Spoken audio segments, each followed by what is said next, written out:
देसाई यानी भारतीय हिंदी फिल्मों के मसाला फिल्मों के जनक। उनका मानना था कि हिंदी फिल्में एक ही बात पे चलती है, वो है entertainment entertainment. Superstar Amitabh Bachchan ने अपने फिल्मी कैरियर में 9 फिल्में अमित मनमोहन देसाई के निर्देशन में की है।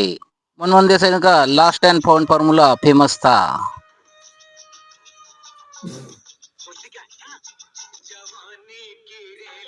उनके फिल्मों में बचपन में बिछड़े भाई आखिर में मिल जाते थे। मिलना और बिछड़ना उनकी फिल्मों का एक रोल रहता था।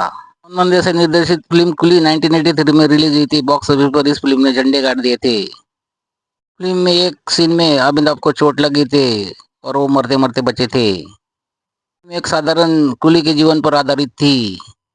मनमोहन देसाई किसी भी सामान्य कैरेक्टर को अपनी फिल्म में हीरो बना देते थे। कुली में एक सामान्य कुली के रूप में अमिताभ बच्चन नजर आए थे। फिल्म सुपरहिट साबित हुई थी। अमिताभ बच्चन की मनमोहन देसाई के निर्देशन में छठी फिल्म थी। इससे पहले वो 5 फिल्मों के एक साथ काम कर चुके थे। मनमोहन देसाई की निर्देशित तूफान आखिरी फिल्म थी अमिताभ बच्चन की।